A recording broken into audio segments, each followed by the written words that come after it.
So, for more than a decade now, there's been this big promise taking shape, the new Shillong Township.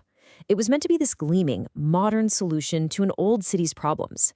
But, after 14 years and a whole lot of money spent, a new question is starting to bubble up. Is this the future we were promised? Or are we watching a ghost city get built right before our eyes? And this quote from our source material, wow, it really cuts right to the chase, doesn't it? It suggests this whole thing isn't really about building a city at all, but maybe something else entirely. And that's the big question we're going to dig into. So what got us started on this whole thing? Well, it was a recent government decision that was, frankly, a little baffling. It's kind of like the first loose thread you pull on in a much bigger and very expensive mystery. So here's the thing that got everyone talking. Just the other day, the government gave the green light to buy another 35 acres of land.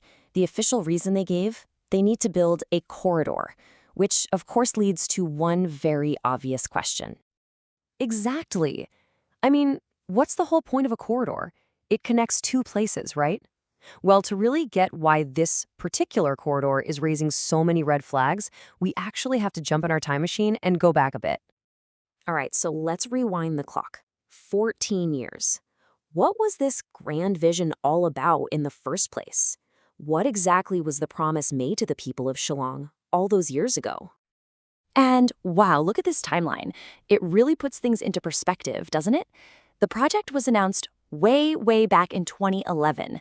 We're talking about a 14-year journey that's been bogged down by reports of slow progress, all leading up to this latest kind of weird land deal. And the idea itself, it was a great one. You could even say it was necessary. The goal was simple. Create a brand new, organized city to take the pressure off the overcrowded, overburdened old Shillong. A fresh start. So, what happened to that vision? Okay, so 14 years have passed since that big promise was made.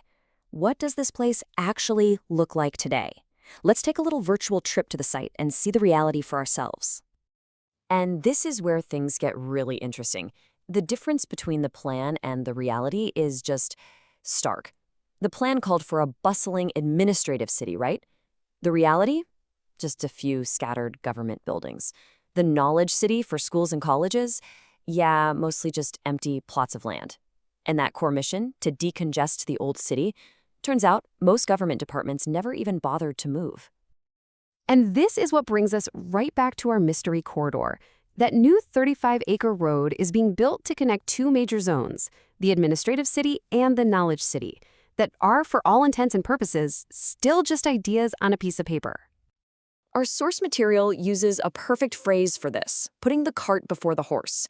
You're building a super expensive road to connect two places that, well, they don't really exist yet. It makes you seriously question the planning and the priorities behind this entire project. But this isn't just about some weird planning. No, this has a massive price tag. So let's talk about the money. Because we're not just talking about empty land. We're talking about an enormous amount of public money being spent. Okay, get ready for this number. 100 crore rupees. Let that sink in for a second. That's the high-end estimate just to buy and develop these new 35 acres. It's a staggering figure, especially when you stop and think about what else that money could have been used for. And that brings up a really important idea in economics called opportunity cost. It's pretty simple, actually. Whenever you spend money on one thing, you're automatically giving up the chance to spend it on something else. So what's the trade-off here? What are we giving up?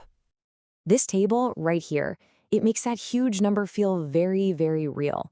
So what's the real price of this new corridor?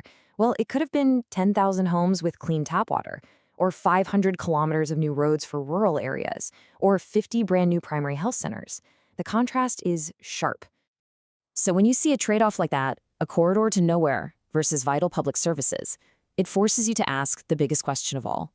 Why was this new city even needed in the first place? Let's go back to the problems in Old Shillong for a second. Let's not forget why this whole new Shillong project started. The existing city is struggling, big time.